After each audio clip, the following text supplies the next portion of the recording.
Everyone, welcome to our virtual retreat. Actually, this replaces the retreat that we were going to have in Maui with Bob Thurman, Annie Lamott, and of course Krishna Das and several others of us. And we've added to the roster some wonderful people, who I will introduce soon. But I want to, first of all, this is a presentation of Love Serve Remember and Kirtanwala Foundation, which is Krishna Das's foundation. And so we're really happy to be here with everybody. Thank you for joining us. And I think some of you may know, and many of you don't know, but Love Serve Remember Foundation, located here meaning I am in Ojai, California. We have some other members of the foundation together here. It's an HQ for us, headquarters. And we're kind of following in the footsteps of Krishnamurti. His center is right around the corner from us. And of course, Mayor Baba, not of course, but he was here, Mayor Baba, great saint from India that Ram Dass actually knew. Thich Nhat Hanh has been here, and many, many incredible teachers. But before all of these wonderful teachers, and before all of Annie Besant was here in the earlier part of last century, we have to take a moment to really acknowledge the land that was first settled by the Chumash Nation. And this land is this land and the valley and the mountains around it are really sacred ground. And we just wanted to, before there was Europeans, before anything, we honor this nation of indigenous people, the Chumash. So I just want to take a moment to do that. This retreat, and I know many of you have read what the theme is, and it came out of a wonderful podcast, actually, I did on Mind Rolling with Roshi Joan Halifax. And in it, we were talking about the times that we are in, and the difficulties that we are having, that are obvious to everybody in so many different ways. I mean, day to day, there is so much uncertainty. And she came up with something she'd actually worked on over the last couple of years around the theme is wise hope. And we thought, boy, we could all use a little wise hope.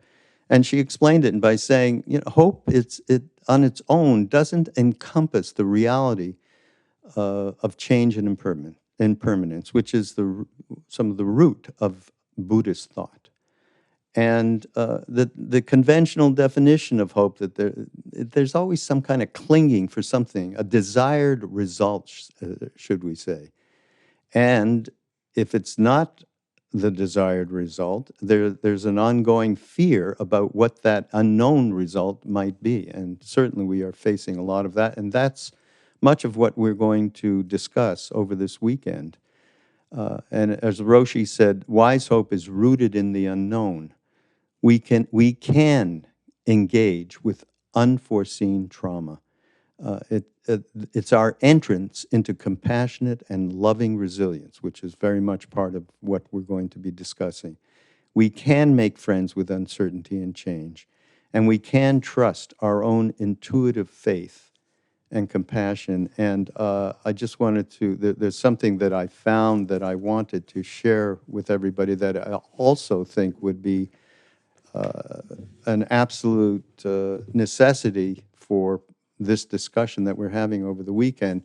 And it comes from something I did actually with Jack Kornfield, who many of you know has done and been at many of the Maui retreats that we have run with Ram Dass and Krishna Das and others. And he brought something up that I can't believe. I actually just went to it and found it as I was looking for other material that would support the idea of compassionate and loving resilience. And he talked about wise trust. So I thought, wow, wise trust. Okay, we got wise hope, wise trust. And he quoted Mahatma Gandhi. and who wrote, "When I despair," Gandhi wrote, "I remember that all through history, the way of truth and love has always won. Yes, there have been murderers and tyrants, and for a time they can seem invincible. But in the end, they always fail. Think of it, always." So and Jack just said after he quoted that, during hard times, trust demands a shift from the small self, the body of fear, to a connection with that which is vast, sacred, and holy. It is a trust in the greatness of the human spirit. Isn't that a wonderful find? Jack always finds these fantastic quotes. So that is basically the theme, and those are the kind of talking points that we're going to share. And tonight, all of the presenters, who are Krishna Das and Sharon Salzberg and Anne Lamott and Valerie Kaur and Bob Thurman. And everybody's going to share a little bit of what through their prism around the idea of wise hope and compassionate and loving resilience. The first thing, though, that we wanted to do before we bring everybody on is to share I mean, obviously, Ram Dass is not with us, and we are all missing him, especially, of course, it's day to day for many of us, but in these moments of gathering together. I mean, we used to do these retreats in Ojai, and Ram Dass would come in through Zoom, and it was just a wonderful thing. It was as much as we could possibly ask for, knowing that he couldn't travel. And now that's not available to us. But we did find something that we thought was very much fitting with the theme of this weekend, and it's a video, and we're calling it. And what he's talking about is intuition and faith, and I think it just takes off from what I just picked up around Gandhi and Jack's thing of wise trust. And he talks a lot in this about humanity and divinity and the way in which we can be on more than one plane at the same time. Ram Dass always talked about living on two planes at the same time. It's possible for us humans to do that. And so we're going to play this video now, and then we'll come back and introduce everybody and get the evening going. But the problem that I ran into for some years was that the doorway to the intuition is through the human heart. And I was trying to leap into cosmic love without dealing with emotionality, because emotionality was a little too human for me.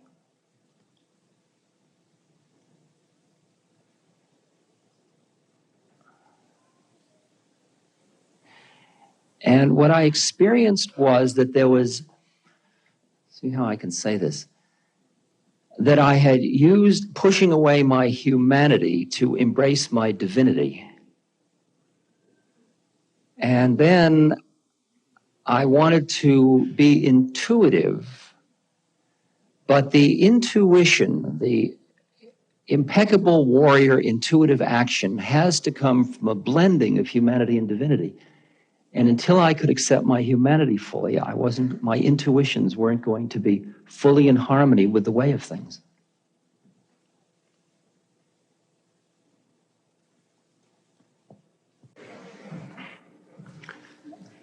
When I went into my sixth chakra, everything looked absolutely perfect to me. I could look at anything. I could look at suffering and see the way in which it was grace. I could see death as grace. It was a place that was so clear, but with that clarity, there was no warmth.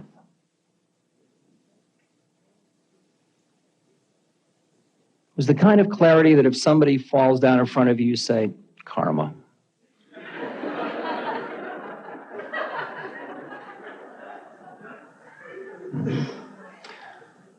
But when I'd come down into my human heart, it would hurt so bad.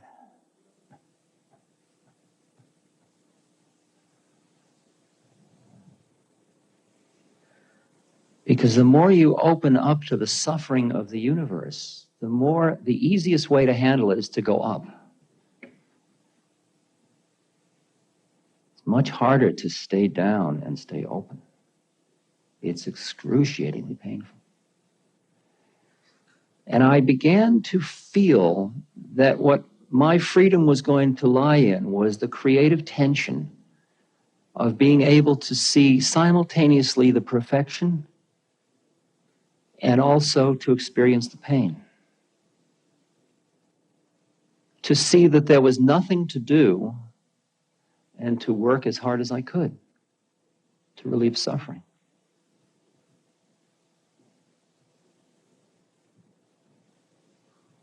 To see it was all a dream and still live within the reality of it. That creative tension.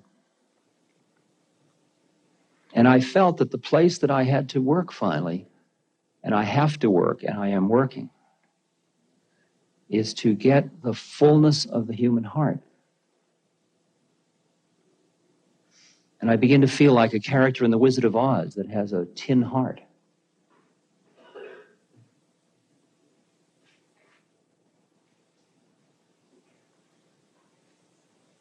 Because I saw human beings getting so lost in their emotionality that I just kept going up in order to, and embracing the kind of clear, crisp perceptions of the universe.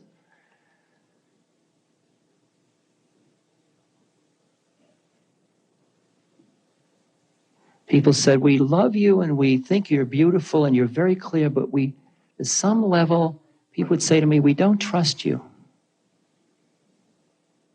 And I heard what they were saying. They were saying they didn't trust me because they couldn't feel my heart. They couldn't feel my humanness.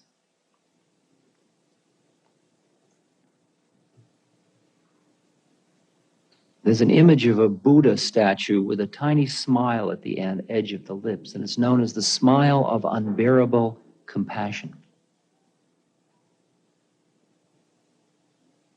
It's a way in which you can open to how it all is,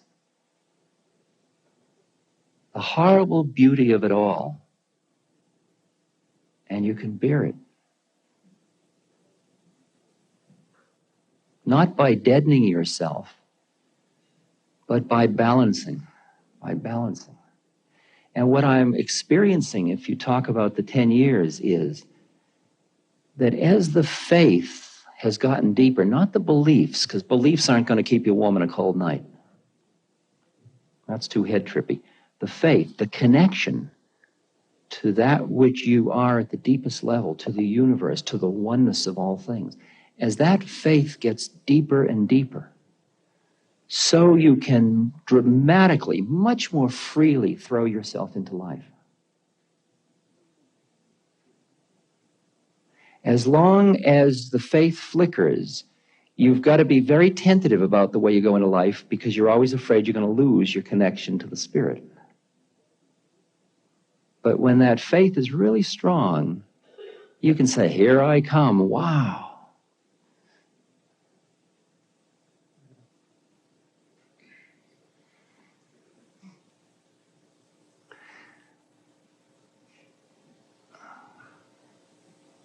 And what I've experienced in the past few years, people come up and say, you know, Ramdas, you're really just human. But they're saying it with, it's an interesting thing what I had done psychodynamically. Because my personality felt so inadequate that what I was doing was becoming bigger than life. So everybody, what I did to everybody else was they'd sit down there and say, oh, look at Ramdas. We could never be like him.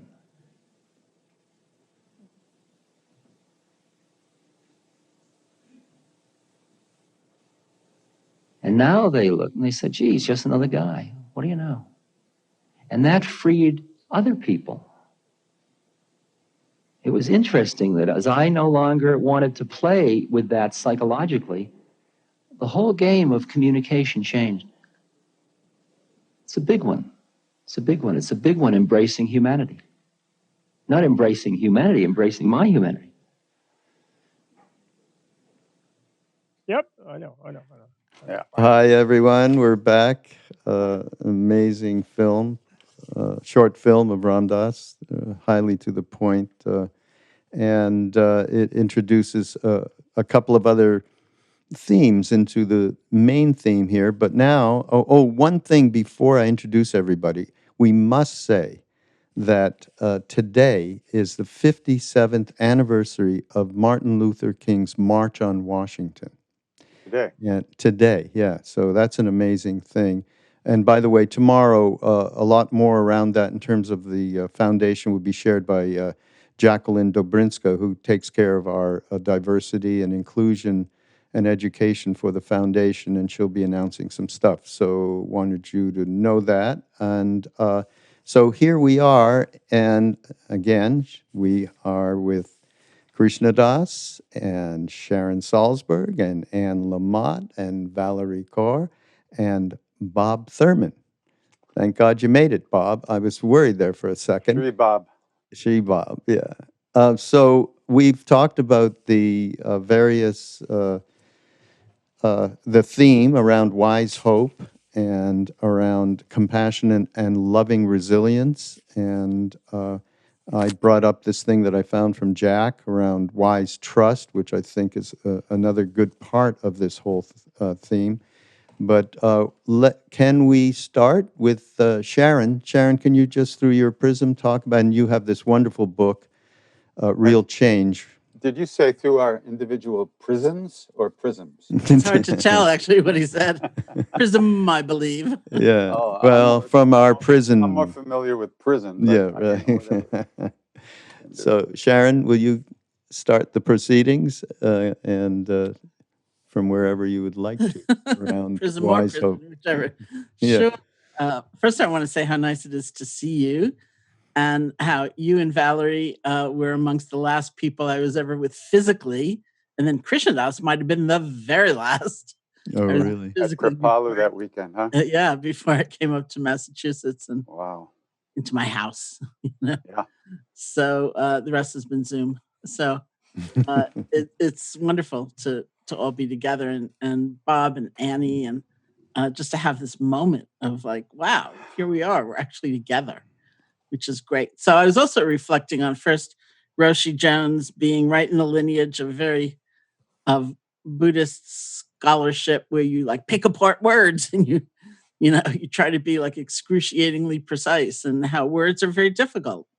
Anyway, they can mean so many different things. So the word hope in that almost classical Buddhist sense, of course we want hope. We're human beings. We want a certain outcome. We want the relief of suffering. We want things to be better for ourselves and for others. But when that sort of solidifies and gets rigid, it turns into attachment, but we still call it hope.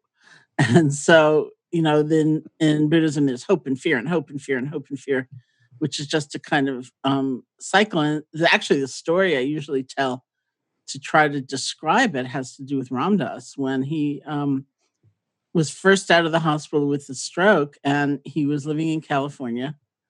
And I went to visit him, and his living room was piled high with stuff people had sent him, like rose drops and tinctures and ointments and whatever. And they were usually accompanied by a note which would say something like, 4 drops of this a day and you'll definitely be walking in 2 weeks. And, it was such a mixed bag, because on the one hand, it was beautiful. It was people's appreciation of him and their generosity and their wanting so badly for him to be well or even better than he was before. But sometimes you could just tell from some of those notes that there was something else going on, and it had solidified into something else. And it was almost like an insistence. And And I could just imagine that the internal process of receiving it was one of feeling pressured. Like, what if I'm not walking in 2 weeks? Will you still love me? Like, Hmm. where is the love? Will you still be with me? Will you still be accompanying me? Or do I now have to satisfy you with a performance of some kind? And actually, the day that I was visiting him, he got a bottle of Ganges water in the mail, and it had one of those notes like, take 15 drops of this and you'll definitely be walking in 2 weeks. And I said, Yeah. don't drink that. Yeah. You'll Walk get into cholera if you drink that. You know, parasitologist. you're really, whatever you do, don't drink that. Mhm. You know, so I mean, that's a really interesting question. Like, where's the love? Yeah. You know, of course we hope. I mean, I think it's nobody wants to be hopeless, and I think many of us have dipped into hopelessness, and it's certainly in this last little while, and it doesn't serve us, it doesn't serve anybody else. Um, but there's some fine line where we can pour our energy into something and be committed and have a vision of possibility and not quite get sunk into that sort of attachment because I think actually the result on other people is that kind of pressure and it doesn't work. Hmm. Yeah. Maybe talk about, I mean, this new book of yours is Hmm. so on point, a little bit, because certainly around the uncertainty that we're living with day to day, the fear of change and so on is so rampant. Talk a little bit about that and some of the core Hmm. messages that can help people. Yeah, I have a book coming out Tuesday, September 1st. Tuesday. Oh, September wow. 1st, yeah. Oh, Um, fantastic. and it's called Real Change because it was actually a joke title because we couldn't figure out what else to call it because I had a book called Real Happiness and a book called Real Oh, Love, and then it just stuck, as these things do. hmm, Um, and I wrote every word of it except for the preface before the pandemic. And then a friend was reading it in order to excerpt it, and he said basically the examples were driving him crazy because he'd read them and think, "That's what made you anxious? Wait till you see what's coming down the pike." Mm. So I went to the publisher and I said, "Could I write a preface to try to kind of ground this in this reality?" And they said yes. So my process in writing the preface was very much asking myself, like, what's still true? What's intact? What doesn't fall apart when it feels like so much falls apart or dissolves or is threatened or whatever. And it was a really fantastic process for me. So there's chapters in there uh, on channeling anger into courage and transforming grief into resilience and remembering to take in the joy. And I feel like hmm. reading it a lot. Actually, I think it's it's because I was really aiming for what is timeless. I think it actually can convey Hmm. some help. I actually and I also want to respond to what you said about uncertainty and fear, because I've often described that when I sit and look at my own fear, which I've had the opportunity to do a fair amount, um, in a really kind of fundamental practice of mindfulness where you just sit with, what's happening. I've seen that I'm not so afraid of the unknown, although of course I am, and that is the world's commentary. I'm afraid when I think I do know and it's going to be Hmm. really bad. And it's the stories that I tell myself about how incredibly terrible it's going to be. Hmm. That's when I get anxious. And when I remind myself, even in that arc of anxiety, you know what? You don't know. Then there's space, then there's openness, and then there's some sense of possibility. So I think we can learn a lot just from actually looking at our own personal experience of whatever's going on. Hmm. What about resilience, though? You just talked about that. That was one Mhm. whole a major, obviously, a chapter in the book. How does that get fed for you? Well, the chapter starts with grief and sorrow and Hmm. loss. And one of the things I learned, I was quoting somebody, was that to see grief as love that doesn't have the ordinary place to land, but the Hmm. love is still intact. That's what's still there. And so finding the support in that. And then that's the positive side of change, in resilience, is that we don't have to feel stuck, and that there's possibility, and that there's flow, there's a movement always. Usually people think of resilience as bouncing back. So you're coming back to the place that you once left. And I think it's more generative than that, that um it anybody who has ever sat a meditation session with me knows that I say ad nauseum, just begin again. That's the whole point. Nothing is lost. You haven't failed. You haven't blown it. Just begin again. That's the essence of the practice. And so I think if we practice that in the little ways, like in meditation, or in the bigger ways in life, then we find a kind of resilience because we're in touch with what's happening instead of some image of what should be happening and is sadly not. Yeah, and I think that's what Roshi Joan was talking about in terms of wise hope. We're not sitting on expectations of what should or shouldn't be so much. And but yes, your thing of it rings in my head all the time, Sharon. Just come back, and it's okay. You don't have to feel guilty. You don't have to feel shame about how lost you've been, or saw those motivations that were maybe not that pretty and so self-serving. You can always come back. I think that's a key for sure for developing more resilience. Krishna Das, Yes, sir. Krishna Das and I have known each other a long time, and I this thing I picked up from Jack actually around wise trust. I love talking about trust and the way it can open one up to faith, and as Ram Dass talked about faith, and opens up into intuition and so on. And our experience certainly in India with Maharaji. Initially with Ram Dass. I said to him in Maui when I think you and I and he were on in a session, I said, look, the initial thing that happened to me was meeting you and having the kind of trust which allowed an opening that I had never had before. I had to some degree with psychedelics and so on, but not this kind of trust. Want to talk about your own experience around that? Yeah. Certainly. When I walked into the room where Ram Dass was sitting, the first time I met him in winter of 68, 69, I walked into the room and he was sitting on the other side of the room with his eyes closed. And as I walked into that room without a word being spoken, without even eye contact, I knew that whatever it is I was looking for was real. It was real. It existed. It was in the world, and you could find it. This was instantaneous. And that moment to this moment, that has never changed or wavered or really even been lost too much. There's a few moments where it might have been lost for a second, but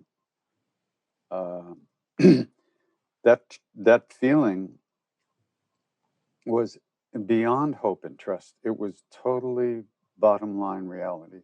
It was this was it. This was the situation. And no matter how I felt, and my emotions, of course, were, especially in those days, were even heavier than they are now.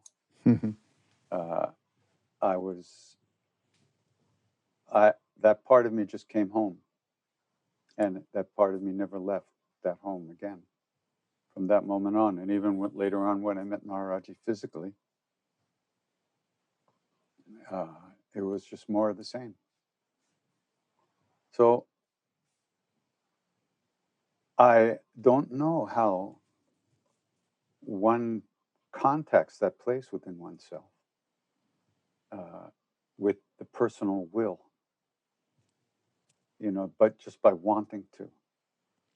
So many of us are just floating downstream without a clue, you know. And these days, people are experiencing so much suffering as they see and have to deal with their minds and their stuff, and there's nowhere to go. There's no place to relieve the pressure outside of themselves, and and one has to really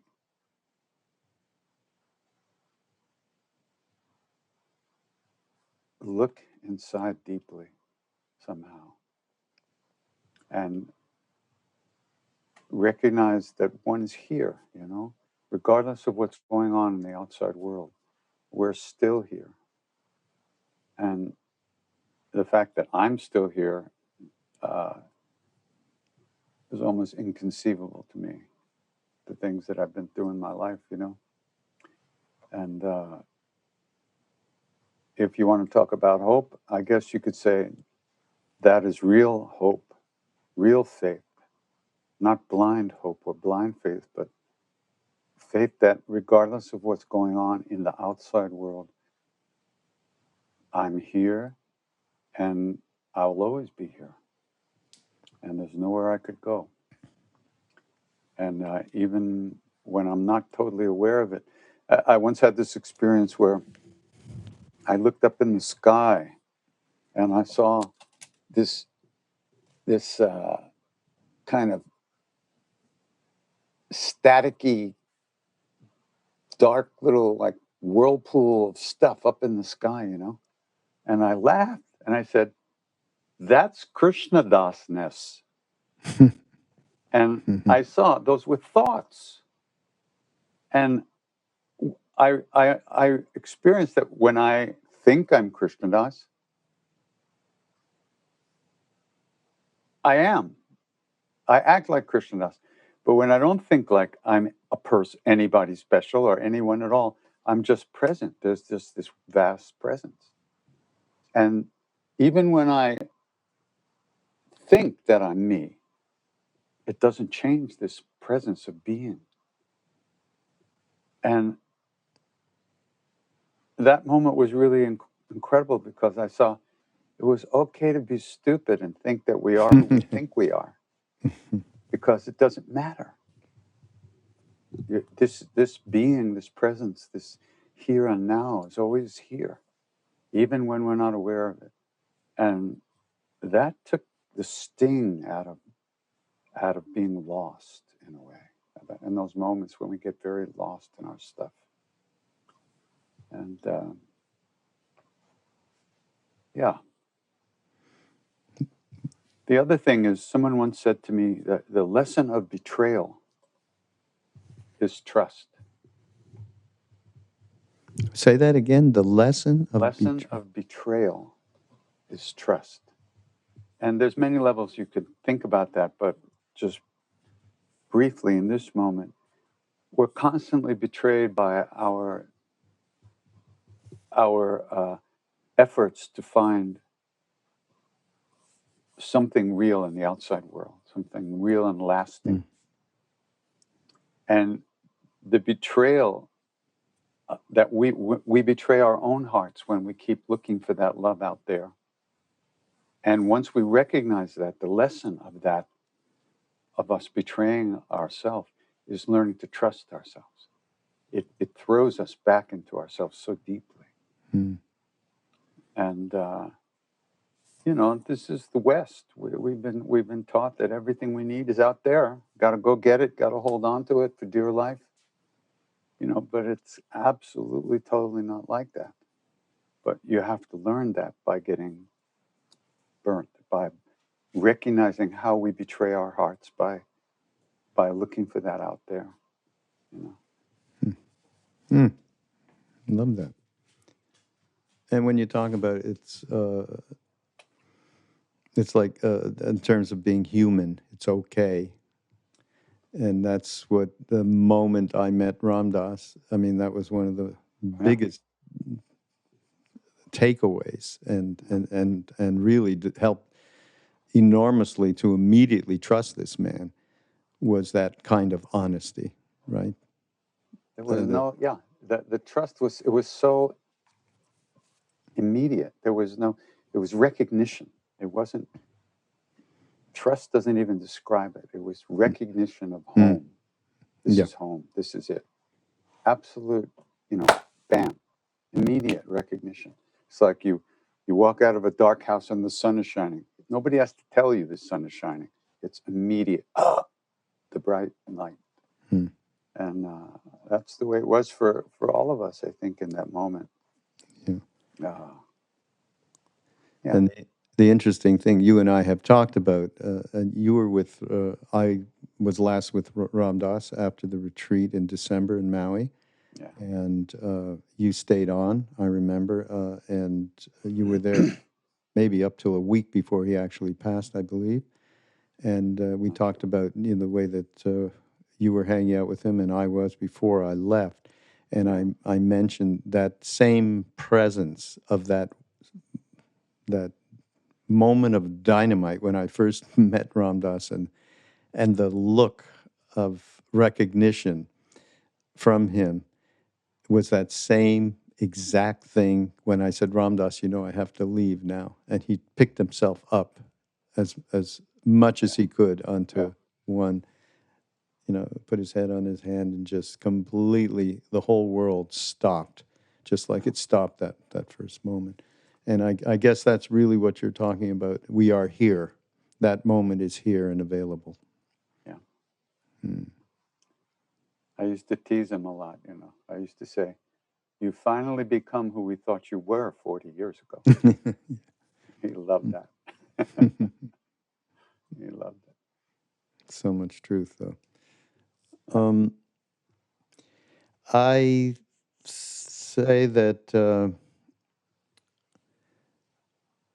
one of the things, Krishna Das, that's many people ask, and I know they talk to you about it on the Thursday night Zoom calls that you've been doing, and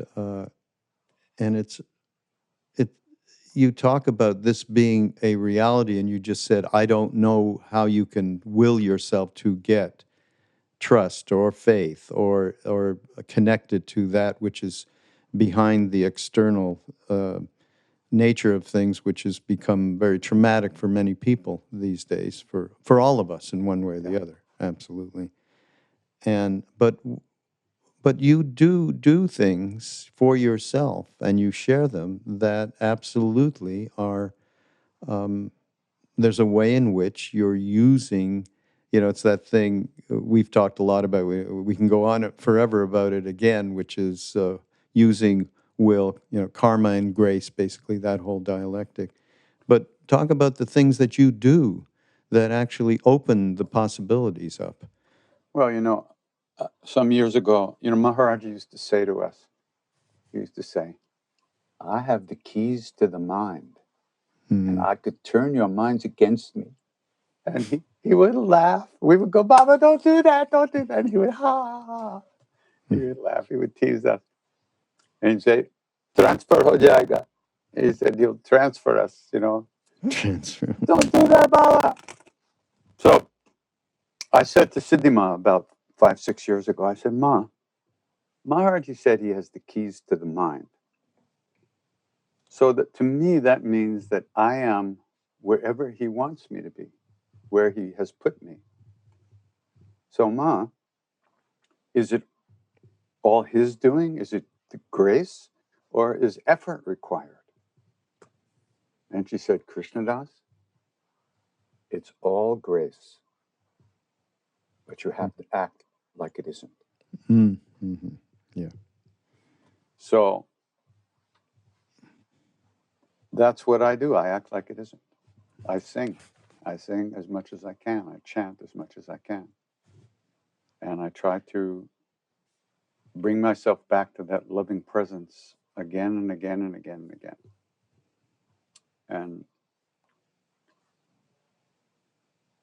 But there's the, I don't feel like I'm making it happen. I feel like I'm, in a sense, surrendering into it, just turning towards it again and again. And that's what spiritual practice is, I guess, ultimately what it's about. And I know Bob doesn't like the word practice, but I use it anyway. Mhm. Sharon and I get in so much trouble with Bob about practice. But, you know, you have to keep practicing until you get it right. You want to learn an instrument, you have to like,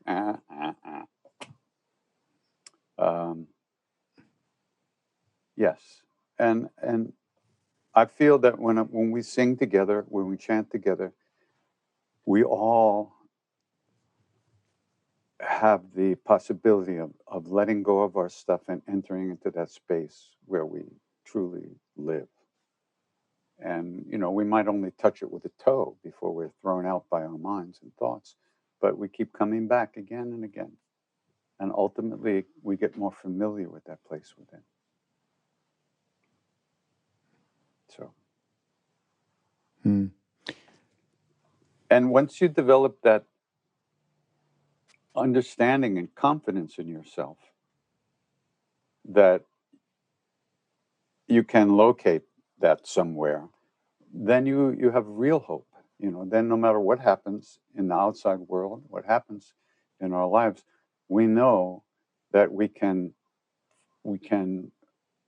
not only survive that, but our hearts won't be crushed by it, and we know what we can. We know how to live through it in a good way, or live with it in a good way. So that gives cause. That's hope, real faith.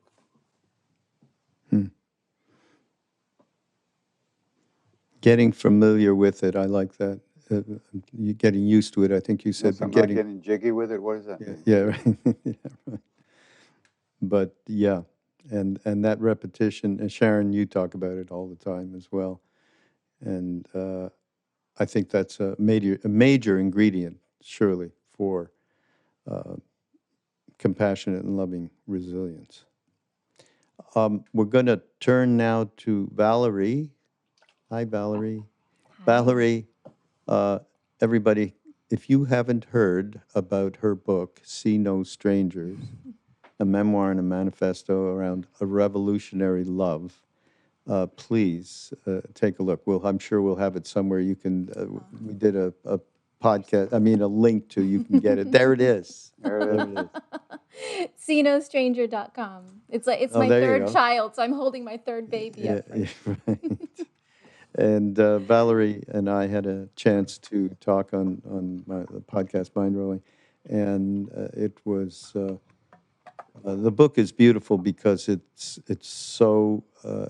When we talked about Ram Dass and we first met him and the honesty that he had, and this book is tremendously authentic and honest and has some real prescriptions, most especially talking about one of the primary things that's going on in our times, of course, racial injustice.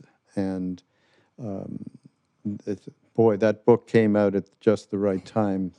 It's kind of unbelievable. But maybe you can talk about how your concept of revolutionary love helps to support kind of the theme that we've been talking about here around resilience and wise hope. Sure. Well, I want to thank you, first of all, for having me tonight. Sharon and Annie have been beloved to me. Annie doesn't know it for a very, very long time. But I am new to this community, and tonight was the very first time I had ever heard Ram Dass speak, the video that you showed. Really? Wow. And I found myself so moved, and I could hear you all very actively grieving him. And so I was holding your grief as I was watching him. And when he talked about, staying up here in the divine, the divinity inside of him, the transcendence that allows him to look upon anything, even suffering, and say grace, is also that place where he feels nothing. And so he calls us to inhabit the human heart. And when we look upon suffering with the human heart, then it hurts. It is painful. And he's calling us to hold that pain. And as I was hearing him describe that, I was turning my attention to my own heart in this moment. and noticing how full it is, how throbbing it is. In my heart right now, I'm holding the image of Skylar Herbert, a little Black girl, 5 years old, the same age as my son who's starting kindergarten next week. And Skylar was growing up in Detroit, daughter of first responders, was among the first to be so young and to die of this virus. And her image is in my heart next to the image of George Floyd. We all heard him calling out for his dead mother. And next to George's image now, Breonna Taylor, of course. And now Jacob Blake, who's still alive after being shot in the back in front of his children by police officers. And now he's been paralyzed and handcuffed to his bed as Kenosha is on fire. And as I've been holding these images in my heart, their faces, I realize that I hold them because the same assumptions that shaped the policies that made a little girl like Skylar vulnerable to this virus are the same assumptions that kept that police officer keeping his knee on the neck of George Floyd for 8-9 minutes. It's the assumption that Black people in America are disposable and Black lives don't matter. And of course, all of this is happening against the backdrop of a global pandemic, 180,000 people killed, disproportionately people of color, millions losing their jobs. All of us are feeling that, carrying the burden of that, not equally, but all of us in different ways, struggling, holding this in our hearts as we have the election on the horizon. And we know that this election is not a battle between left and right ideas. This election is a battle between democracy and the threat of authoritarianism on US soil. So yes, what does it mean to follow Ram Dass's instruction to inhabit this kind of pain, this kind of grief, Sharon, inside of our hearts? It is difficult. You feel breathless. I feel breathless. What does it mean to cultivate this kind of wise hope when there's barely space to breathe in one's body? This is about showing up in one's body each day, picking up the news and figuring out how to face it all. I speak to you as a civil rights activist who has been in the fight for almost 20 years now. I became an activist after a Sikh turban father, Balbir Singh Sodhi, was murdered after 9/11, the first person killed in a hate crime after 9/11. He was a family friend, and his murder, I was 20 years old. His murder turned me into an activist, and like many Sikh and Muslim Americans who were stepping into activism as a matter of life or death after 9/11 to face the hate violence and the state violence, I thought, in all these years, I became a filmmaker, I became a lawyer, I became an organizer, I became a speaker, and I thought with every film, with every lawsuit, with every campaign, that we were making the nation safer for the next generation. And then my son, I was a new mother when this president took power, and hate crime skyrocketed once again against my people, against my community, against my family. He heard his first racial slur sitting on the shoulders of my father when they were coming home one day, and I had to explain to my son at 4 years old back then exactly what it meant that other people couldn't see him the way I saw him. And I felt, as I put him to sleep that night, I felt like the future had never felt darker. And so I have asked a question. I asked it after 2016. I ask it every day. I ask it today. On this anniversary, on the March of Washington, we're still fighting, we're still struggling, we're still pushing. I ask myself, what if this darkness in our nation and in our world right now is not the darkness of the tomb, but the darkness of the womb? What if our America is not dead, but a country that is still waiting to be born? What if the story of America is one long labor? What if all of our ancestors are standing behind us now, those who survived genocide and occupation, slavery and assault? What if they're standing behind us now, whispering in our ear, you are brave. You are brave. What if this time in history is our greatest transition? The midwife says to breathe and then to push. That's how we stay in the labor, right? Breathe and then push. And the reason I said yes to joining you all tonight is because you all know how to breathe. You know what it takes to still your mind, to bring your attention to the sensations in your body, to find enough space to ground in the reality and the truth that we belong to everything around us, that we can look upon the face of anyone and say, you are part of me I do not yet know. You know the truth. You've been given the scriptures and the practices and the skills and the histories and the songs and the metaphors and the stories from all of these great traditions to practice that truth in your life. And that's what Ram Dass did with you all for so many years. You know how to breathe. And so that's precisely why I need you to push. In these final days before the election, every single one of us has a role in laboring for racial justice in this country. Because the truth is, this presidency, I wanted to believe it was an aberration, but this presidency has just been a continuation of the white supremacist violence that helped found the country and have built the institutions in this country. And so what it means to transition this country into a truly anti-racist society, a beloved community where we all belong, that requires each and every one of us to show up with our best selves. And all of us have a different role in the labor. For Black people right now, when you have a knee on your neck, it's not necessarily your job in that moment to look up at your oppressor and wonder about them or to tend to their wounds. Your job is to take the next breath. Your job is to survive. But for the non-Black people of color who are still struggling, maybe we have some role that we have not yet played to stand with our Black sisters and brothers and siblings, to connect our struggles with theirs. And so when I speak to my own community, that's what I'm talking about, deep solidarity. And when I speak to white people, if you are a white person in this moment, we need you to be more than allies. We need you to be accomplices.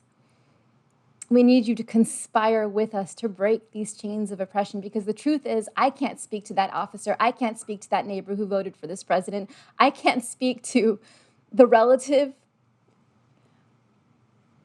who I may not be able to reach, but you might just be able to do that labor. You might just be able to sit with disaffected white people in your life and help them see that the vision of an America that we are holding up, that is truly multiracial, multi-faith, multicultural, there's a place for them in it too. So much of the aggression that we are seeing is coming from unresolved grief.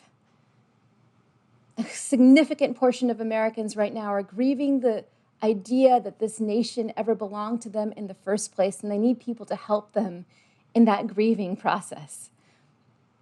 And that, of course, means to sit with your own heart, no matter how woke you are, no matter how much you think you've been an ally. All of us are called in this revolutionary moment to push ourselves like never before, to ask, what might our role be? How have we been blind to the way that white supremacy has ordered our institutions, our houses of worship, our spiritual spaces? How much of spiritual bypassing have we let happen, thinking that healing ourselves is healing the world, when no, actually, you can spend all the time on the yoga mat and still not pay your domestic worker, or not care about how much the Black people in your company are being paid, or vote for the policies that are crushing people of color around you. So I ask you to hit that next level that Ram Dass called us to inhabit, which is going down, right? He said not up, he said down. That next level is down into the human heart, into holding the pain of this moment in history, into getting brave to ask how we might be complicit in it, to be even braver to ask, what might my role be? How might I push myself, push as part of this labor in a way that I haven't before? I think that your role is essential, not just in the next 60 some days until the election, but in all the labor that comes after. Because the Biden-Harris victory was simply open a window for the rest of us to transition all the institutions in this country to becoming truly anti-racist, truly beloved, truly places where every single one of us belongs. And so I'll leave you with a story, and we can talk a lot more about this with Annie on Sunday morning. I just want to leave you with a story. When I was a little girl, I grew up on the farmlands of California, and I experienced my first racial slur when I was 6 years old, black dog, it was, on the schoolyard. And when I went home crying to my grandfather, my papaji, who wore turban, beard, just regal man, so regal, beloved to me in the way, I feel like the way that you talk about Ram Dass. Papaji was my pillar of wisdom. My mother is watching right now, her father. I miss him every day. And Papaji would scoop me up into his arms, and he would tell me the stories of my faith, the Sikh heritage. And he would tell me the story of the first Sikh woman warrior. See, Sikhs are called to be Sant Sipahi, sage warriors, or warrior sages. The warrior fights, the sage loves. It is a path of revolutionary love. And he told me the story of my Bago, the very first Sikh woman warrior. In the year 1705, the story goes, there was a great battle, and 40 soldiers abandoned their post, returned to the village. The fires were too hot. It was too scary to show up like that. And this village woman turned to them, and she said, "You will not abandon the fight. You will return to the fire, and I will lead you." She donned a turban, she mounted a horse, and with a sword in her hand and fire in her eyes, she led them where no one else would. She became the one she was waiting for. My papaji said, "Don't abandon your post." I was like 6 years old with 2 long braids, like looking, I like to ride tractors. I'm like, and I nodded, yes. My grandfather saw me as a warrior.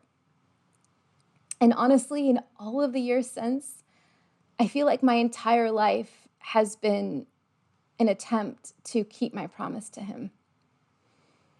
Because when things get this dark, this breathless, this violent, and I think they will be getting more violent between now and November 3rd,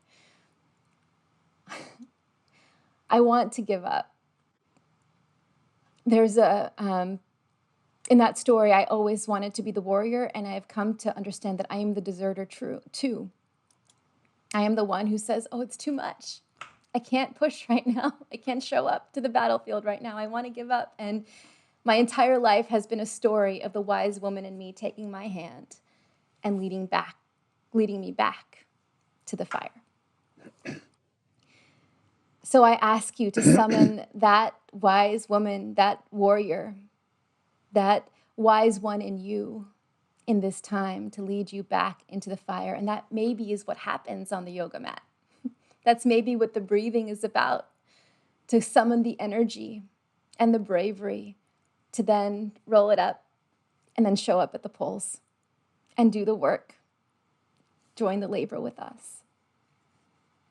Thank you so much. Thank you, Valerie. Very eloquently put. Yes, we need to breathe together, for sure. So I'm going to turn to Annie. And are you with us, Annie? Can you hear me? I think I am, but Good. Can you hear me? Yep, we're I good. touched the wrong button and everything went away. And I have Oh. kind of a stripe of you all, hi Bob, at the bottom of the page. And of course, it's all hopeless, actually. Hi. Well, you made our day the other day when you said, I don't know, I think talk about dopey hope is got to be part of the proceedings. And I said, yeah, you made my day, and Sharon agreed with that one. Yeah. Okay. Well, yeah, I'm a Sunday school teacher of a failing church. So I have kids of all ages, and maybe 3 on a wild day. I might have a 7-year-old and a teenager. And I'm not going to be speaking about wise hope because it's not my realm. My realm is dopey hope, and hope as that innocent belief that things are going to sort themselves out. When I was 37, my best friend since high school, Pammy, had breast cancer and died. And it was really the end of the world. A lot of you know what that feels like when a anvil drops on you. And we were both 37. We both had little children. And I was sad in a way that took about 20 years to get over. And I have a beautiful, fabulous Episcopal priest friend who's kind of rogue,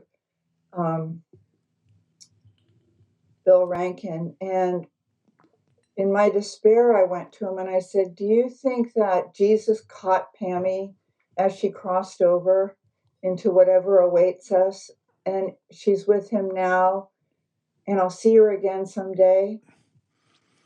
And he looked at me and he said, "I hope so." And it just saved me because it gave me the permission to have a hopeful image out of this extreme sorrow and wreckage. That and that it's okay that an incredibly smart person could just say, "I hope so." And that's the kind of hope I want to talk about. A kind of innocent um, kids believe that things are safe. All evidence to the contrary, and that we can be joyful no matter how long things take and what they look like. Like Wendell Berry said in his great Mad Farmer's Manifesto, "Be joyful, although you have considered all the evidence." So that sort of hope. So I teach my Sunday school kids that hoping that something will happen, i.e., that they'll get the first grade teacher that they want, or that their crush will fall in love with them too, or that they'll lose 5 pounds or 30 pounds, is very human. But ultimately, it's sort of toxic because it's fantasizing. It's creating a trance with something that is made up. And maybe you could say my belief that Jesus caught Pammy is made up, but you will never convince me of that. It's fantasizing instead of what is true and real, which is like the bumper sticker says, we're not humans having spiritual lives, we're spiritual beings having human lives. And in that reality, that's where healthy hope can be found in the world of spirit. And that is the same thing that is, as love, that is the same thing as divine consciousness, that is the same thing as hope. The Christian Science, who maybe are a tiny bit crazier than they have to be, use all of those words for God: love, consciousness, divine mind, and I would add to that hope. The other way, wishing for something, is mood altering. It helps us create a trance that takes us out of our breath and out of our higher selves, ourselves that are and can be and sometimes are in union with the Holy One and all that is. It's the same as the fantasizing is the same as alcohol or anorexia or binging on ice cream or shopping online. Not that there's anything wrong with any of those, but the horrible thing is that they all wear off. And when they do, there'll just be a craving for more and there'll be a withdrawal, which is just, if there's a hell, which I don't personally believe there is, just the worst experience on earth, whether it's from sex and love addiction or cigarettes. It's just so painful. Of course, it's the portal to new life, as death always is, but it's just excruciating. And when you're in that craving and withdrawal, then all the Swiss cheese holes in you just become bigger and bigger. So at some point or at some age, you stop to hope. You stop hoping that certain things will happen and that this or that will be the outcome, because then we'd be able to feel happy and comfortable. And instead, as I tell my kids, we can live in the hope. We live in the hope in truth. We live in the truth that love is bigger than any weird shit the world or the government or any person on earth might throw at us. The world doesn't give us joy, and the world can't take it away. The world doesn't give us hope, and the world can't take it away. It's an inside job. So I tell them we can live in the truth. We live in it, not hoping that, but we live in the truth of divine love. As for me, and my faith is mostly expressed in the loving loyalty of my closest friends. That's the reason I believe so passionately in God and goodness and good orderly direction and a group of drunks and the great outdoors and all the words for God. The devotion and loyalty of my friends is where I most feel the Holy Spirit, that you can tell them anything and they don't recoil as from hot flame and say, why would you think that? Tell me you didn't really do that. They just nod and they go, oh, honey. And that to me is the voice of the Holy Spirit. Oh, honey. And when you can hear that, you're halfway home. And home is hope, like Krishnadas was saying, that he found home and he got to live there. So it's about living in what Teilhard de Chardin called the beloved community. What I know there's a word for that. Is it sang? What is it, Neil? The Sangha. Sangha. In the Sangha. I have my personal husband here who knows all things. Beloved community, and we live in the reality that we can choose to remember that life keeps sorting itself out if we don't pick up a drink, if we don't eat our body weight in apple fritters this morning, and instead we just breathe and maybe pray and remember that our spiritual identity is that we are loving awareness. I have a bracelet, an ID bracelet, like you used to hopefully get from a boy or a girl in 8th grade, and it would always say their name on it, but I put my own name on it, which is loving awareness. So my kids and I talk about hope in these really perilous times, and that to hope is a radical act when all hope seems lost. And I'm not going to name names, but when we're scared to death, we can become immersed in hope when we offer hope to someone who's grieving. We offer them the hope in our own history, our experience, strength, and hope, and memories that life will pull them back to their feet. We offer hope to an old man at Whole Foods just by making eye contact with him and noticing him and saying hello to him and appreciating him and smiling at him and complimenting him. Say, God, that's a fabulous hat. Then when we offer hope, we're living in a force field of hope because we brought it. And it's a field of energy like our friend Mr. Einstein talked about. Or, Mr. Rogers, his mother, when he was a little boy and he was really lost and scared and upset about a tragedy or the extreme suffering of it all, she would tell him, look to the helpers. And if you look to the people who came in to help, the medics and the volunteers and the people making huge vats of soup and the diggers and the people who arrive in the suffering as God does, then we're filled again with hope. We're filled again that there's help and there's mercy There's merciful caring about people who aren't doing well. And we offer them the hope by sitting with them and not giving them any like Christian bumper stickers, thoughts about how God never gives you more than you can handle, which I think is a total crock. But by just sitting with people, not running for our own cute little lives, I always remind my kids. I hope I haven't gone on too long. Am I okay? You're good. You're good. Got a Okay. couple of minutes. Yeah. Okay, good. I always remind my kids of this priest, I forgot his name, who helped Bill Wilson get AA started in 1935, who was not himself a alcoholic, but he said to Bill, "Sometimes I think that heaven is just a new pair of glasses." And I love that so much. You know, you can have the bad glasses on, the glasses of crankiness and bitterness, and be stomping around outside after what you might have witnessed on TV last night.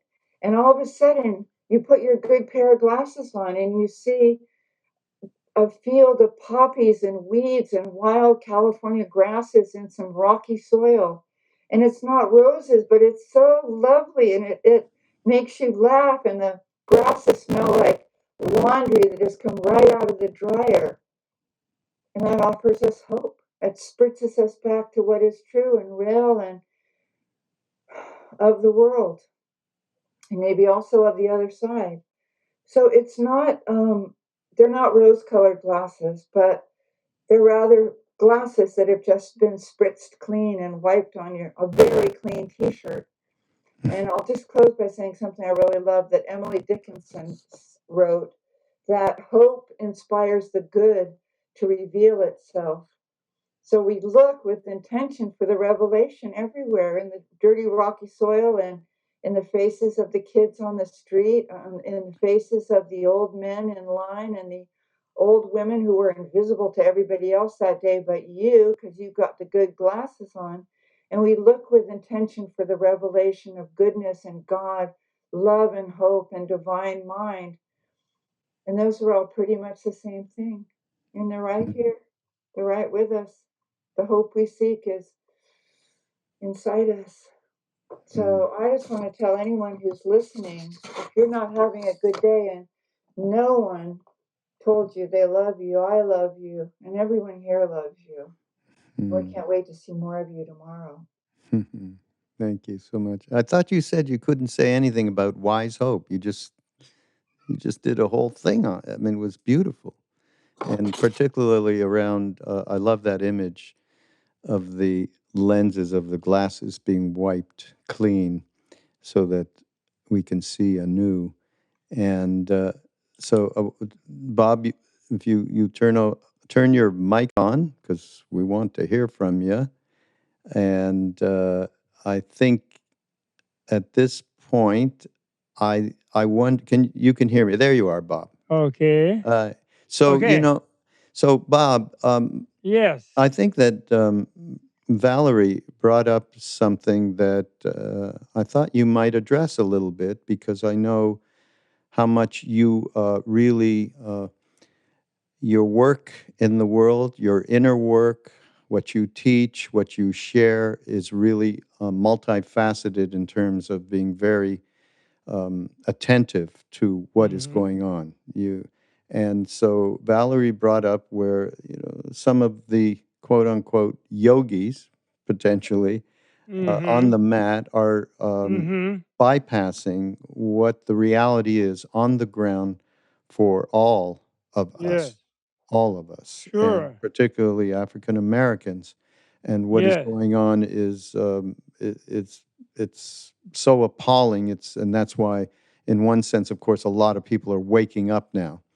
But Mm-hmm. maybe you can talk a little bit, in terms of wise hope, in terms of resilience. Talk a little bit about how we easily can bypass, and that's why that little film. And I'm glad that was the one you saw, Valerie, where Ram Dass really talks about being in this human heart, not just leaving Mm-hmm. and being on a quote unquote higher plane, where we don't pay attention to the pain and the suffering.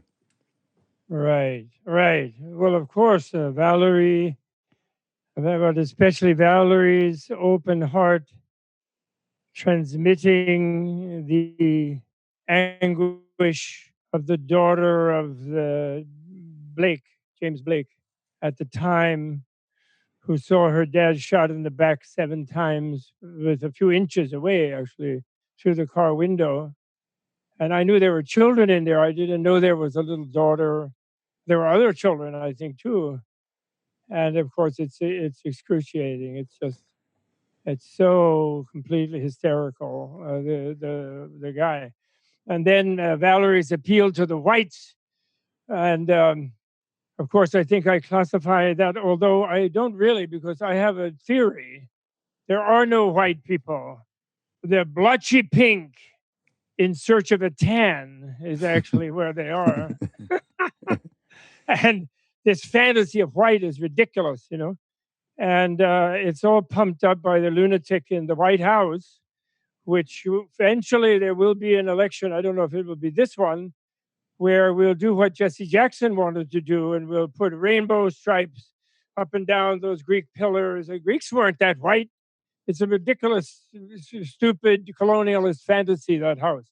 And it should be painted multicolored, like that bridge over the, when you go over the Golden Gate Bridge, you know, like they used to have. I hope they still have that over the tunnel. That's a rainbow there, you know.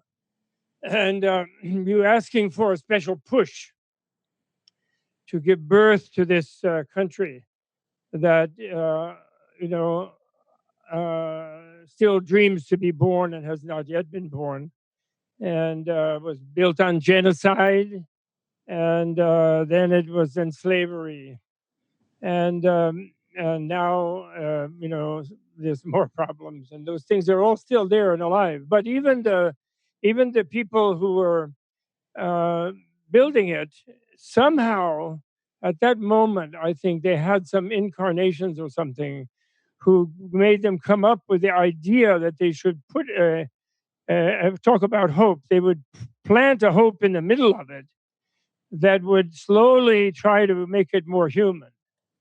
And we have to acknowledge that that is there. You know, it is there. And uh, you know, we mustn't forget that, and that is important, and that we have to cling to. And at the moment, the special push, I think, to just talk, you know, not dealing quite with the theme, but the special push is the people standing up for justice should take it upon themselves, must take it upon themselves, which I don't know how to do, you know, because the COVID keeps me away from those things at my age. I'm really 80, and bad lungs, you know. But they really must police the nasty Antifa sort of types who go and give them a bad name by being violent and breaking things and looting. And that should be more intolerable to them, because that endangers the possibility of getting back on a track. Not that Biden and company, although Kamala is something new, but Biden and company are going to fix it instantly. But at least we'll get back on a track. You know, I love your book. I'm going to get it tonight. I hope it's an ebook. I hope there's an ebook. I'm going to look at it tonight to Yes, and address it tomorrow in there's my an thing. audiobook too. And my first popular book was I mean, it wasn't that popular, but I mean, it's what they call a popular book for an academic, was Inner Revolution. And it talked about a cool revolution, actually, and which we have to do, because a hot revolution at this time is not possible. And the hot one will blow, you know, backfires always, because it uses violence, and violence always causes more violence, and it was an endless circle.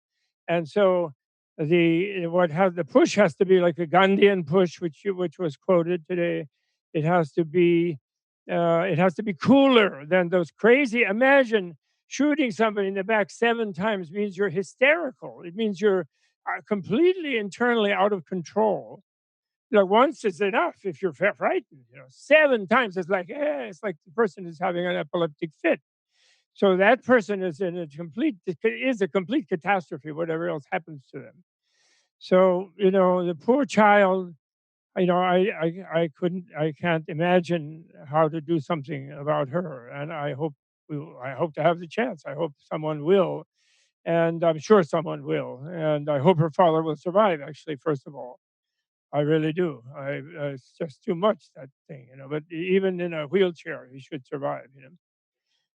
So to come to the assignment of wise hope, I'm a little bit like Annie in that dumb hope is more my style. And I've always been hope. When I was little, I was always hated any unhappy ending, and I still am like that. I can't take it. We will not have, but I don't think it's from wisdom. It's from determination, rather. It's from a determination that there's no need for unhappy endings and for tragedy. And of course, I read Buddha as someone who announced the discovery, not only of hope, but the discovery of love from the universe. That is to say, his third noble truth was his revolutionary discovery. In India at that time, they weren't white planters and English colonialists, etc. But they had a terrible caste system, and the name for caste was Varna, which means color. And they had dark people and what they thought of as white people. All there, it was all there. And he was, and they were also terrorizing their people. That hope, happiness, not just hope, happiness itself is not allowed, but they promised, because they don't want people to be that happy. They're always social authorities, and that includes religious ones, high priests, as well as kings. And they want people to be deprived of happiness because happiness makes them less manageable. They become a little chaotic and they want to have fun and they don't want to work all day for the bosses.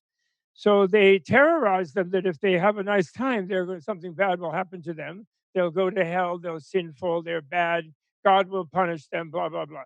That's been the case, East as well as West, for thousands of years, actually, ever since the matriarchies of 10,000 years ago were overthrown by a bunch of motorcycle gangs of pinkies, not whiteys, but pinkies who came out of Central Asia and conquered all the river valleys. And they've been waging war between themselves and on and off ever since. So we're looking at a major shift of all of that, which will be happening now for sure. Now, the wise part, though, I'm not dissing wise, because of course, out of wisdom comes determined hope. Not from wisdom, not immediately from wisdom, because wisdom doesn't mean resigning to suffering, actually. That is totally wrong. The first noble truth was only possible to be taught of the four truths, the suffering and then the freedom from suffering, because he discovered the freedom. So then, once he discovered the freedom was the reality of things through wisdom, he then could say, well, if you don't get the wisdom to find that reality, you're going to suffer. And so that was a way of giving incentive to find what he announced, which was freedom from suffering. That's really what Buddha taught. That's what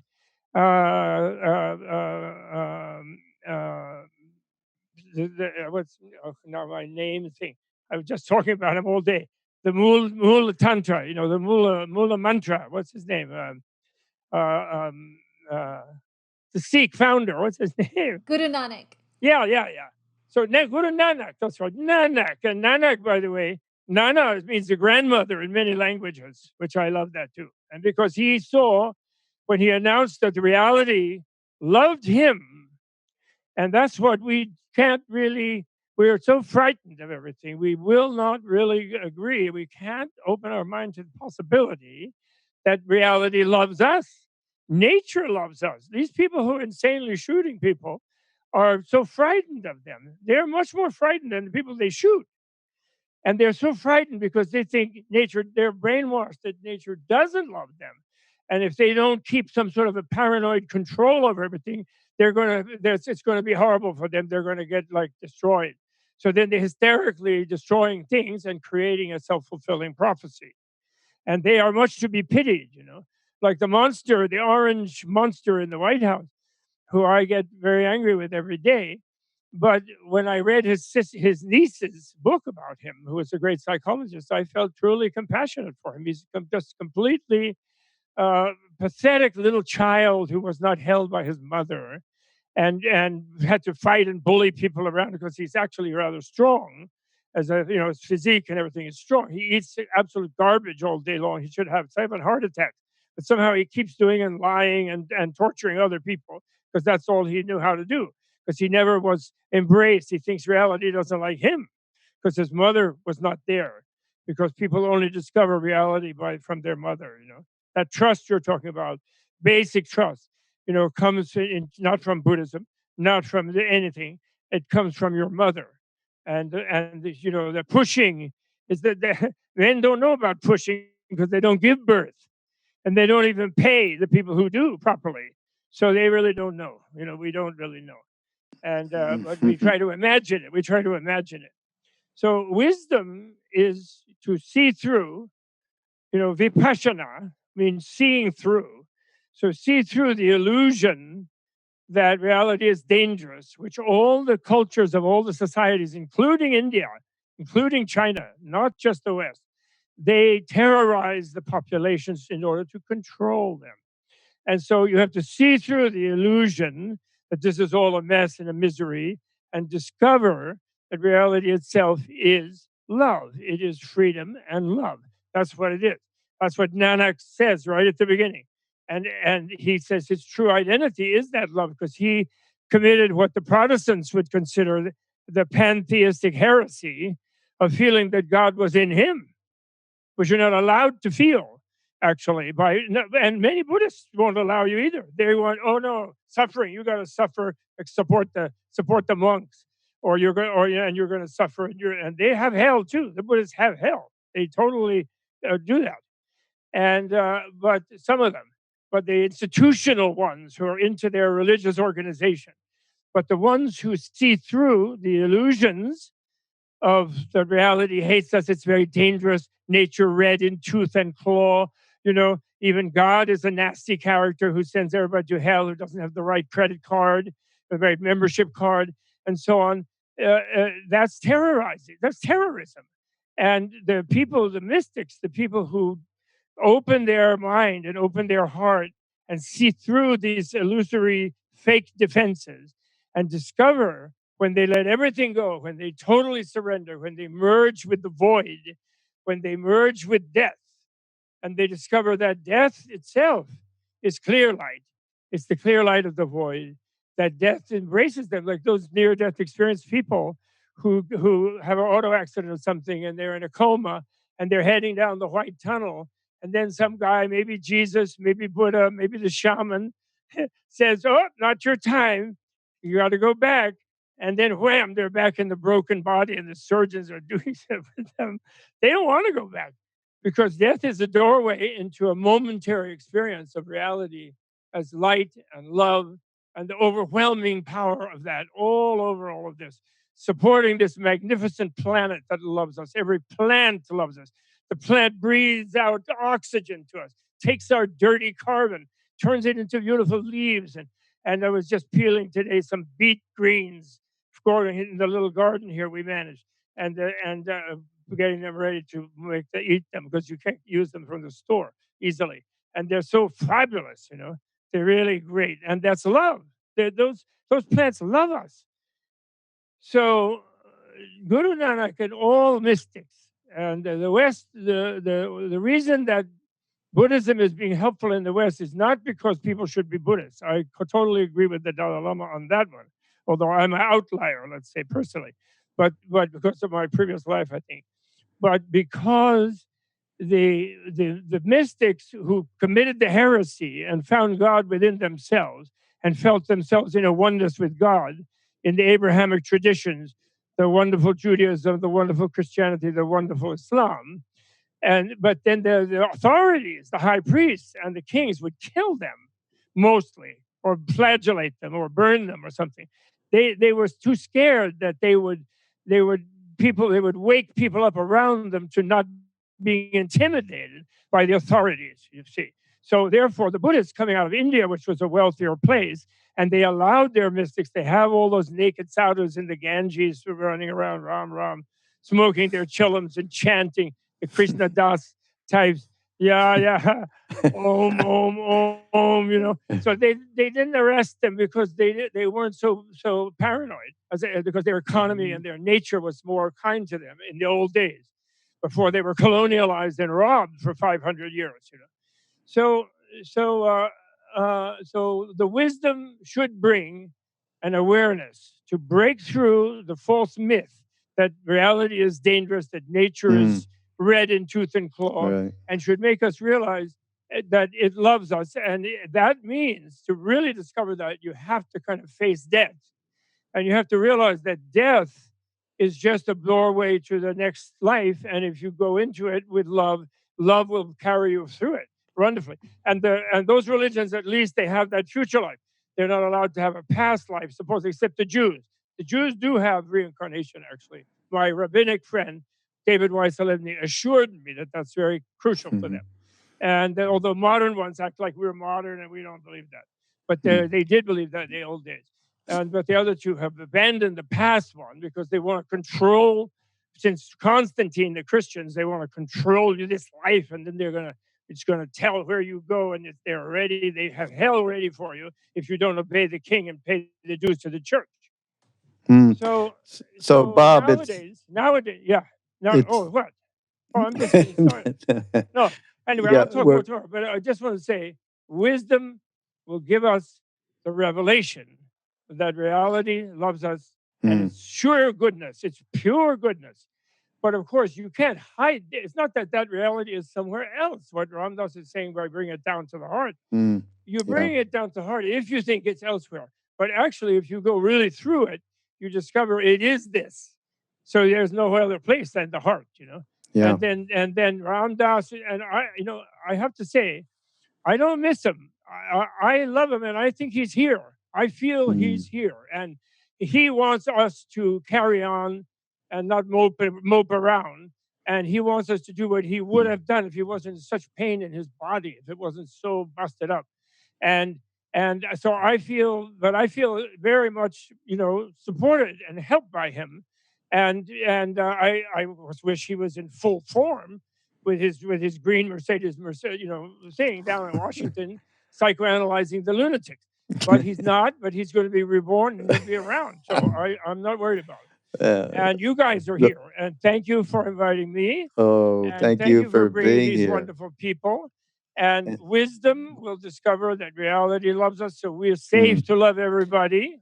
And I And then think, hope is not just a fantasy or an attachment. Hope is a determination that we're going to make it work mm, because the love is stronger than hate. The mhm. good people, the good guys are stronger, as Gandhi said, Yeah, stronger as than the bad Gandhi guys. said, And exactly. we are brainwashed that the bad guys are stronger. And Yeah. that was done by the Romans, actually, in the West. So I This can is explain the that. this is the thread that everyone has expressed. The Yes, exact same thread. everyone This does whole express it. All converse. spiritual. Olga, reality loves us. Love Yeah, is bigger, as Annie said. yes, Truth is exactly. bigger. And we don't need Buddhism for that. And we don't need any of these traditions. And they should just be happy to find that in their own worlds. And Mm, they shouldn't try to convert each other and shouldn't try to compete with each other. They should find it through them. I had a complete flip out the last 2 days dealing with Nanak, with the name I forget, and who is just teaching the Dharma. He's just telling mm, everybody that he loves them all and everything is holy and it's the pulse of his life, and they're all like that. And he yeah, sees that in their Islam, he sees that in the Hinduism around him, and in everybody, even who's like sort of just in the village, you know, yeah. the So this lady is, who of fought. course, Bob, what we got, Krishnadas and I, of course, when we went with Ramdas to see Neem Karoli Baba Maharaji the first time. The very first impression that he gave us was simple, sub-ek, all one. That's right. And That's we what had Guru that, Nanak says. yeah, and that's what all of the deepest mystical tradition is about. We're kind of at the end of our session Can at I this read a point. very short poem of someone Okay. else. It's very short. It's quite short. Okay, go. And it is a lady who just passed away, who was the poet laureate of Menla, and she is her name is Linda Stitt, and she lives in Toronto, and she's refuge is what I want to say. Read just quickly. Sometimes I am moved to disbelief, to sorrow, to anger, to horror, to despair when I dwell on the world's suffering. But I remind myself there is still beauty, there is compassion and occasions for joy. There is friendship and service, everlasting grace, and countless opportunities for gratitude. And above all, there is love. No matter how broken your heart, there is love. And Beautiful. thank you, Ramdas. Thank Thank you. you, Guruji, Maharaji, Yeah. and thank Valerie, you, Raghu. thank you, Bob. everybody. Valerie, do you want to say something? I do. Just brief. Guru Nanak's first utterance was Ik Omkar. Ik Omkar, the oneness of humanity, the oneness of Yes. And Sikhs became a warrior people. The volume, I'm having trouble hearing. Sikhs became a warrior people in the face of the injustice of empire. Yes. And Guru Nanak connected the idea of our oneness with the necessity to fight the good fight, that we couldn't stay on the mountaintop. That if you are a part of me I do not yet know, if I see all others as sister, brother, sibling, then I must let your grief into my heart. And I must fight for you when you are in harm's way. And honestly, there is no concept of hope in the Sikh tradition in the ways that you're describing. We call it Chardikala. Chardikala, ever rising spirits, even in darkness. Ever rising joy, even in suffering. Yes. It's not about the future at all. It's about an orientation to life here and now, that we can fight for one another in joy, with joy, when we are brave enough to show up. And right now in this country, the people who are in harm's way are Black and brown and Indigenous people. And it is not a given that love triumphs. When we look at Indigenous histories, they survived the apocalypse. I don't know if they would say that Gandhi's statement holds for them, because we weren't there to show up for them, right? We're here to show up for each other now. It's not given. We have to push in that special way, and not just bad actors, but institutions. It's not just the police who fire multiple times in the back. It's the police departments. It's policing as we know it. It's criminal justice as we know it. It's the institutions of power that run this country and preserve caste in the way that you're naming. So what I am proposing is for all of us to connect the heart with the fist, to imagine ourselves as warriors for a new time, as Sant Sipahi, as sage warriors, and that all of us have swords in different ways. Our voices, I mean, Sharon's book is extraordinary. Real change, I mean, her sword is her pen. You know, Annie's book's extraordinary. Your sword is your pen. What everyone watching, you may not think that you're like Annie or you're like Sharon or you're like me, but you have a sword right now.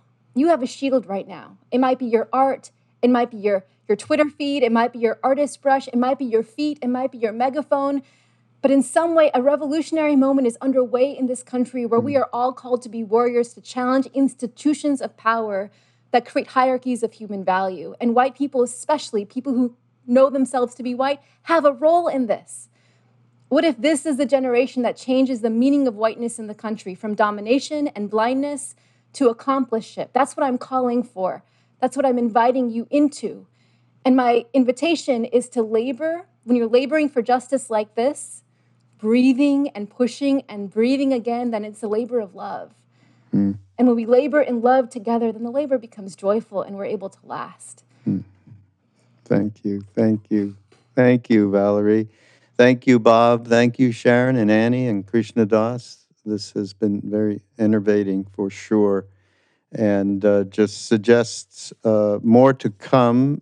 Just a couple of things. Tomorrow, of course, Sharon will be here in the morning, and then Bob and Annie, and then we have this wonderful film, Ram Dass, actually, the last time that he was in Maui, along with the last time he was in Taos at the Hanuman Temple, called Eyes of Love, and then we have some wonderful music and a photographic tribute to Ram Dass in the break, and then Krishna Das has a workshop at 1 o'clock Pacific time, and then at 2:30 I will be doing a session with Sharon and Duncan Trussell, my podcast pal, and our last-minute guest, Roshi Joan Halifax, and then at 5 o'clock Pacific time tomorrow, a wonderful concert with Krishna Das and Trevor Hall Rampriya Das. So it's quite a full day tomorrow. And by the way, all of this is being recorded, and you will be able to rewatch it over the next couple of weeks. And again, thank you so much. I will say, because I'm supposed to say it, that all of what these offerings that come through Love, Serve, Remember are free. And in order to do that, we need your support. And so we thank you, whoever has supported us, and whoever can, and we know this is rough times economically for many people. Whatever you can do is great. And again, thank you very much. Thank you, guys, all of you. This has been a wonderful experience. Thank you.